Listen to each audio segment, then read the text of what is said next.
¿Qué tal? ¿Cómo les va? En Perfiles tenemos el gusto de tener a Lorenzo Cantelli. A ver cómo puede calificárselo como guía turístico, influencer, fanático de Santa Fe, cuenta historias de Santa Fe, estudia Santa Fe, hace conocer Santa Fe. Muchos santafesinos incluso, hasta me animo a decir, desconocen lugares emblemáticos de la ciudad o la historia de los lugares emblemáticos de la ciudad. Hoy Lorenzo Cantelli le dicen Chimi santafesino. Enseguida con él.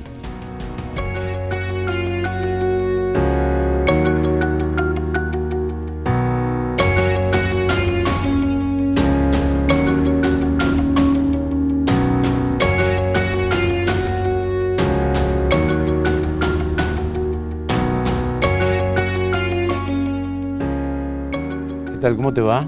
Bien, por suerte todo bien. ¿Cómo te digo, Lorenzo o Chimi? Como vos quieras. La gente, antes era como me decía más Lolo o Loren y eso, y no me gustaba tanto Lolo, y después se transformó en el Chimi con el tiempo, o de meterle Chimi a la historia a ser el Chimi. ¿Por qué meterle Chimi a la historia? Porque, ¿qué significa eso? Como condimento, chimichurri, ponerle ahí un poquito de...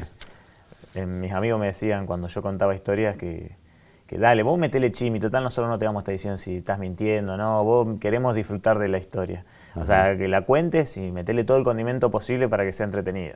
¿Y cómo nació esta vocación, lo que hoy es prácticamente, no digo un hobby, un trabajo, ¿no? Pero sí. ¿Cómo nació?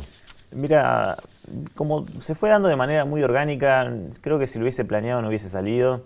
Estudié arquitectura, en realidad yo termino secundaria, estudio arquitectura 2 años.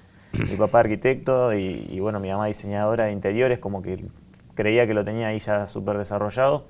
No me gustó tanto arquitectura, sí verla, apreciarla, pero no hacerla. Son 2 caminos diferentes y decidí dejar porque hacía de cadete en una farmacia y bueno, una chica que trabajaba también ahí me decía que estudiaba turismo. Entonces yo me sorprendí y dije, ¿turismo acá en Santa Fe? Bajo ese concepto de ¿qué venía a hacer a Santa Fe si en Santa Fe no hay nada? Algo que repetían nuestros padres, capaz que nuestros abuelos, pero como que nunca se había uno preguntado realmente por qué salía esa frase, porque capaz que había mucho. Me pongo a estudiar turismo un poco con miedo, mis viejos me decían que capaz que no me lo podían seguir, en otro lado no me lo podían pagar, si acá lo hacía bueno, no sabían tampoco ellos que se estudiaba, y los temores propios de los padres, decir, che, se va a morir de hambre con esto, me imagino acá en Santa Fe se va a tener que ir a otro lado, Bariloche o otro lugar del mundo, no sé, Córdoba. Y bueno, empecé a estudiar. Me recibo, con el tiempo empiezo a trabajar en una agencia mayorista de vender viajes y con la pandemia se da que empiezo a contar las historias, empiezo a tener más participaciones en radio, amigos que trabajaban en radio me invitaban a contar columnas de historia, la guerra de Yaguareté, la historia del alfajor, cosas que en turismo las aprendés porque, bueno, son cosas muy importantes de acá, la Constitución y eso, o el paso de Darwin, que eran como hitos de la historia santafesina. Y bueno, como que empezó a copar y eso fue llevando de meterle Chimi a la historia, que de golpe yo ser el Chimi. Empecé a hacer después un poco de contenido ya por mi cuenta y las cosas se fue dando de manera orgánica. Ajá. Pero sos admirador de la arquitectura de Santa Fe. Me encanta la arquitectura, me encanta viajar, Ajá. Me encantan las ciudades, la historia de las ciudades. O sea, siempre que no tengo auto, me manejo en bicicleta, podría haberme comprado autos, pero me invertí siempre todo viajando. O sea, esa fue siempre la inversión que tuve. O trabajaba y cuando tenía libre en verano, me iba de viaje a otros lugares, Sudamérica, trabajaba de mochilero, trabajaba de mozo, por ejemplo en Lima, en Perú, abrí una vez una pizzería, conocí un colombiano, lo ayudé a abrir una pizzería allá en Cartagena. Era esa la vida que tenía, medio de nómade, estaba muy de moda eso, sigue de moda, después con la pandemia cambia un toque, pero sigue estando de moda. Entonces me encantaba viajar y yo hacía paralelismos, che, si en Perú se come ceviche, ¿qué es lo que nosotros tenemos? Ya estudiando turismo, ¿no? Sí. ¿Qué es lo que tenemos acá parecido? Bueno, el pescado, el dulce. ¿Qué dulce tenemos? Bueno, el alfajor, es el tradicional argentino.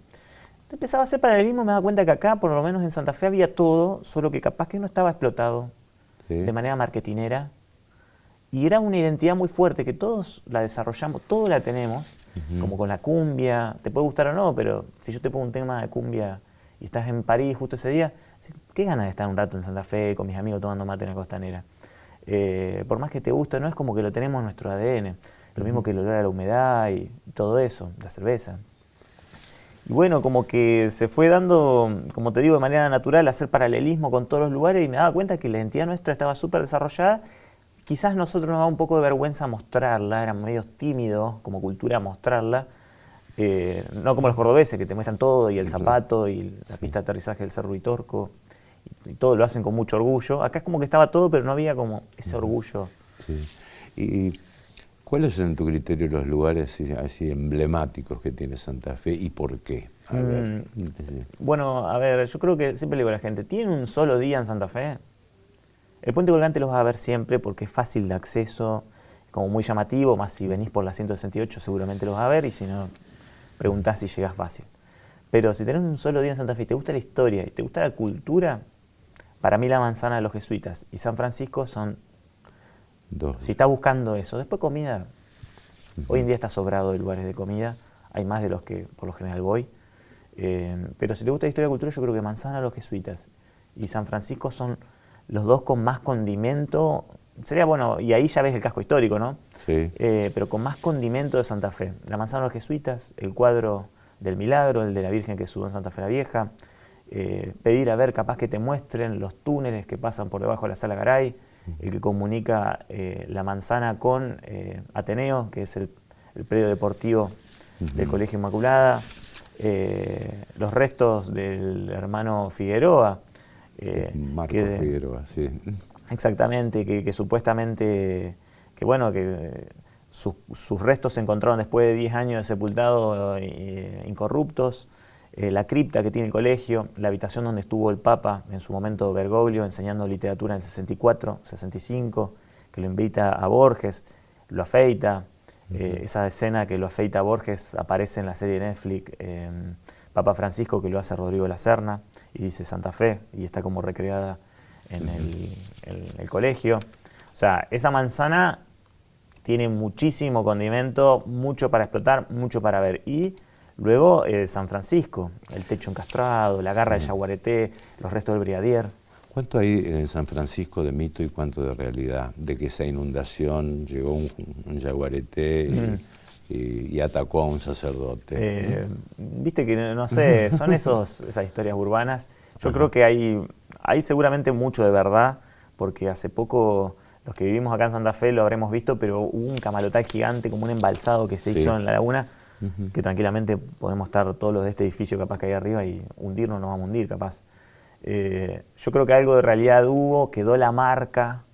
Después, lo que hizo el Yaguareté, sí es verdad que comió a tres curas, que a uno le arrancó la cabeza, bueno, pero yo creo que sí fue real y por lo menos vino Darwin a Santa Fe en el 1833, 8 años después del hecho de 1825 que fue el del Yaguareté. Y lo dejó anotado en su libro, que la gente le había contado acá y él lo dejó. Diario Naturalista, 1850, publicado. Anotaciones del Brigadier López, impresiones de Santa Fe y de la garra del Yaguareté en un libro de Darwin. Entonces, ya está, digamos, yo creo que con eso... Sí. Ahora, por ejemplo, el puente colgante es algo que vos decís, bueno, lo vemos todos los días, ¿no? Pero para el visitante debe ser una obra magnífica, es como ¿no? la torre, e iluminado, ¿no? Es como la Torre Eiffel de Santa Fe. Uno que vivió el puente colgante, que vivió la caída del puente colgante en la inundación del 83, la reconstrucción del puente colgante, ya el puente colgante figuraron las postales de Santa Fe. Claro. En su momento cuando se enviaban postales. Claro. Sí, sí, sí. Es como la Torre Eiffel de acá, es como el obelisco de acá. Es súper... Es el ícono. Si le sacamos el puente colgante a Santa Fe, y va a parecer una ciudad más del litoral quizás. Pero con el puente es como que tiene ya esa impronta de que es Santa Fe. Es un puente que, bueno, el original casi tendría 100 años, se terminó en el 28, se construyó en los años 20, de 1920. Y para ese momento Santa Fe tenía un puente que nadie tenía. El de Rosario Victoria del 2000, Zárate Brazo Largo de los 70, El Manuel Belgrano, que une Chaco con Corrientes, es de los 70 también. Nosotros 50, 80 años antes que todos ellos teníamos un puente colgante que además transportaba agua de un lado para el otro, o sea, tenía más de una función que de que la gente cruza de un lado para el otro, sino también de transportar agua, un puente acueducto, hecho en Francia, traído y ensamblado acá, que después se cae, tipo como onda medio bombonera, esa cosa de que vos le contás a la gente que se cayó y que se agranda el mito, porque después como que lo volvemos a hacer y ahí de nuevo está, como que le agarramos más amor todavía porque se cayó y se levantó. Entonces, siempre aparte los mitos de qué pasó con los restos, dónde fueron a parar. El cambio de color. El cambio de color. Del puente colgante. Tal cual. Otra obra de ingeniería, bueno, a nivel latinoamericano es el túnel subfluvial, ¿no? El túnel subfluvial. Es decir, hecho con tubos llegados desde bueno, empresas holandesas que trabajaban en Santa Fe. Exactamente. Aparte te conectás con la capital de otra provincia por un túnel y eso no es común. Son cosas que nosotros las tenemos, pero no es común, menos en Sudamérica o Latinoamérica, ver ese tipo de obras. Igual que el carretero. El carretero, uno ve más noticias obviamente de quejándose porque se amontona la gente y son siempre más informaciones tipo negativas, las del carretero que une a Santa Fe con San Toto. Pero esa obra fue una de las más grandes del mundo de hormigón armado cuando se hizo. La más grande de Latinoamérica por lo menos. Son como 3 kilómetros, 2 y pico de hormigón armado, no existía ese tipo de estructuras en ese momento que se hace. Es casi tan viejo como el puente colgante y uno parece de 2 siglos atrás y me explico. Vamos a hacer una pequeña pausa, después vamos a hablar de algunas fechas. Dale. ¿Parece bien? Dale. Enseguida con Chimi, aquí en Perfiles.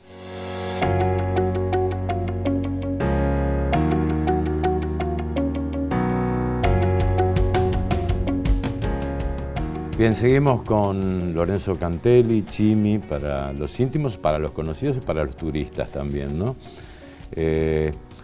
Antes de hablar de algunas fechas, ¿no? Pues estamos 450 años de la fundación de Santa Fe, 170 de la Constitución Nacional, 110 de Gayalí, de las Delicias, mejor dicho, los alfajores merengo que comieron los constituyentes, bueno, tantas fechas. Pero bueno, hay una visita que vos generalmente promocionás, conducís. ¿Cuál es la atracción fundamental de visitar el cementerio municipal de Santa Fe? Bueno, es como también pasa en otros lugares. Con la Recoleta, por ejemplo. Exactamente, la Recoleta. Bueno, Francia también tiene varios que son muy conocidos. Es un museo ancestral a cielo abierto, el cementerio municipal de acá. Museo porque conlleva obras que son históricas, ancestrales, porque son, como te digo, obviamente antiguas, históricas, hablan de un pasado, a cielo abierto porque, bueno, está al aire libre y podemos ver algo de una Santa Fe que ya no existe. En el resto de la ciudad quedan algunos edificios, si es que no se hace una torre de 11 pisos arriba o de 20, de 30, como suele suceder. Entonces ahí podés ver cosas, si bien el año, el deterioro y también los robos que por ahí sufre y todo, se va perdiendo muchas cosas, sobre todo placas de bronce y eso, u obras de mármol, arte funerario. Está bueno porque además están ahí todos los que son parte de los próceres santafesinos, los que hicieron algo, sobre todo a principios de 1900, finales de 1800. Los nombres de las calles, la mayoría están ahí, o muchos están ahí, de toda la provincia. El doctor Laureano Maradona está ahí, ya alguien más nacional. Ni hablar que también está Monzón, también de trascendencia nacional, Adriana Camelli, que participó en los Juegos Olímpicos de Londres 1948 como nadadora, el tiburón del Quillá, en honor a él se hace el Día del Deporte Santafesino. ¿Y el Panteón Milagroso qué tiene atractivo? ¿Cuál es la historia del Panteón Milagroso? Hay muchas historias, pero ninguna termina como... Todas te dejan ahí esperando algo y creo que eso es lo interesante que tiene ese tipo de historia. Está el Panteón Milagroso, como vos bien decís, el de Rafael Mansilla. Tiene un montón de plaquitas que supuestamente hubo una vez un lamento. Alguien va, le reza, ese lamento se calma y después se le empezaron a poner plaquitas porque, bueno, cumplía evidentemente algún tipo de milagro, es algo mundano. Rafael Mansilla aparentemente podría haber sido un médico que trabajó mucho de honor como Laureano Maradona y que, bueno, como que la gente siempre le tuvo mucho aprecio, mucho amor. Después se constató que la familia, ahí nunca hubo nadie, sino que capaz que él muere en Buenos Aires. También está la versión de que él no era el médico, sino su hermano. Bueno, es largo. Cuestión es que ahí no hay nadie, supuestamente, y por eso la familia lo terminó donando al cementerio por todo lo que se generó a través de esto. Aún así, yo guiándolo, una vez dije, acá no hay nadie, en ese momento que digo acá no hay nadie, las luces que a la noche iluminan los panteones, que lo organiza la municipalidad, eso le pone luces de colores para los panteones que visitamos. Te juro que dije, acá no hay nadie, y se apagó la luz. Alguien me mandó el video hace poco y no lo encuentro, pero pasó. Pasó y fue la primera o segunda guiada que yo hago de noche. Estaba nervioso porque fueron 500 personas. De golpe, de dar una guiadita a mis familiares, a mis amigos que me hacían los aguantes en las guiadas, de golpe a 500 personas, y así ya es ir afobiándote a la cantidad de gente que va a este y a otros. Y bueno, está Ricardo Aldao, está Casanelo, está Oroño, hay un bulevar en Rosario con su nombre, el más importante de Rosario, el Boulevard Galvez de Rosario, se llama Boulevard Oroño, el viaducto Oroño, acá en Santa Fe, ¿qué hizo? Tiene el símbolo de los masones, está el panteón de los masones, de la logia Armonía, si no me equivoco. Bueno, los molinos de acá, Franchino, Marconetti, la mayoría están ahí. No sé si ya nombré a Ricardo Aldao, bueno, Freires. Sí, también otro de los monumentos, yo diría históricos que tiene Santa Fe, el Teatro Municipal, ¿no? Sí. Es uno de los mejores teatros del país, el Teatro Municipal, ¿no? Inclusive más viejo que el Teatro Colón que nosotros conocemos, no que el primer Colón, sino el que hoy vamos a visitar cuando vamos a Buenos Aires. Es más viejo que ese por 3 años, se construyó entre 1903 y 1905, 2 años. Imagínate la economía del momento para hacer esa obra en 2 años. Hoy es impensado. Sí, y su estética... Bueno, tuvo mucha discusión también haber tirado abajo el viejo Cabildo de Santa Fe. Sí. Bueno, hasta hoy en día hay un gran debate. Una lástima. Me gusta la Casa de Gobierno, podríamos haberla hecho en otro lado. Capaz que en ese momento no estaba tribunal, la podríamos haber hecho ahí la Casa de Gobierno. Y perdimos el Cabildo, que era donde se hizo ni más ni menos la Constitución Nacional. Donde supuestamente se cuelga la cabeza del caudillo Ramírez en una jaula.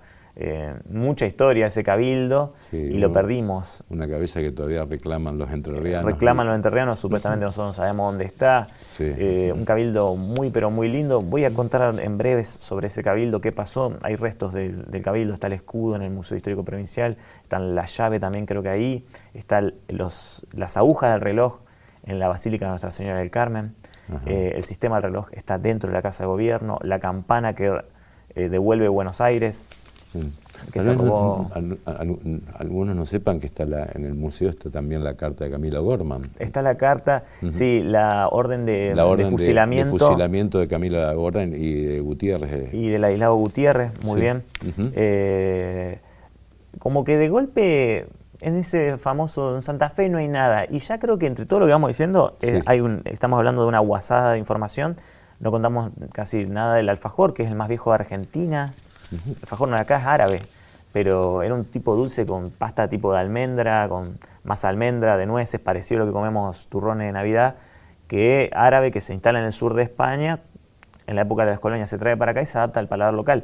Pero no era redondo, no tenía varias capas, no tenía dulce de leche, se usaban otro tipo de dulces. Bueno, los constituyentes comían los merengos. Los comen los constituyentes porque 3 paran arriba de la confitería de merengo, Huergo, Gorostea y Gutiérrez. Lo prueban, se lo hacen probar los otros. El dicho tráeme alfajores es un dicho que tranquilamente puede ser de acá.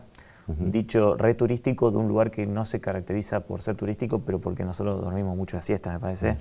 No porque en La Habana. Emblemas, ¿no? Hablando de fechas, también 110 de las Delicias, tenemos 170 de la Constitución, más de 120 años del quillá. Exactamente. El chocolate, el quillá.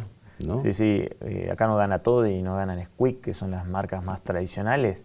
Gana que tiene el nombre de una nutria, que en lengua guaraní se llamaba quillá, y el paisaje es el Lago del Sur, hace más de 100 años. Un paraje costero, más allá de que lo sacan de una revista, un almanaque de yerbas que ellos tenían, pero como vieron parecido ese paisaje, se inspiraron en ese. El Lago del Sur antes, cuando era un arroyo, el Club Quillá antes era una isla, y el arroyo era paralelo a al río. Ajá. Entonces, bueno, se inspiraron en ese paisaje, entonces lo que uno consume es parte de eso. Es más, cuando no lo disolves bien, se ven como los grumitos arriba, medio de isla, está bien romántico el enfoque que le doy, pero es un poco así también. Claro. Hablando de gastronomía, el liso es también, sí. porque en otros lados es chop, sí. ¿no? Es decir, Santa Fe también tiene su propio lenguaje, es decir, sí. No pronunciar las eses, sí. Decir a los amigos vagos, llamar liso a lo que es un chop o la cerveza. Las masitas. Las masitas, ¿no? Tiene su propio lenguaje Santa Fe. Como todos desarrollan también su propio lenguaje. Lo interesante acá es que ya nombramos varios productos que, por ejemplo, en otros lados no existe. O sea, Santa Fe cumple un rol tipo de Salta, pero del litoral. Es el lugar donde surgen muchas tradiciones que el resto de los lugares tienen. La ciudad más vieja de todo el litoral, que siga estando en pie. Es como que el formato de esta es como después se construye Corrientes, ni hablar también Rosario. O sea, Rosario, si vos le preguntás, no tiene un alfajor, no tiene una bebida que sea representativa de Rosario. Sí, el amargo obrero se hacía ahí, pero la gente por lo general no lo cataloga tanto Rosario como por el amargo obrero. Son cosas que, si bien tiene una gastronomía que la gente le gusta ir, a mí me encanta ir a Rosario y todo, pero es como muy bodegón porteño, no es que excede de eso. Bueno, no tiene fundación, Rosario. No tiene tampoco acta fundacional, ni hablar que sí recrecieron porque están re bien ubicados y todo. Pero también eso, para mí, reflotar la identidad que tenemos, decir que tampoco somos lo que somos también porque es un lugar que se mudó, que llevó 10 años de mudanza, que ha sobrevivido a más de 30 inundaciones a lo largo de su historia. Ahí es donde se entiende mejor por qué no es tan grande capaz que como otra, por qué tiene el tamaño que tiene. Es un lugar que está acostumbrado a sufrir de alguna manera, como los equipos de acá de fútbol, y creo que bueno, es así como somos, así nos gusta, dice el lema. Está para mejorarlo, ahora se viene el niño. Santa Fe siempre va a tener problemas con el agua.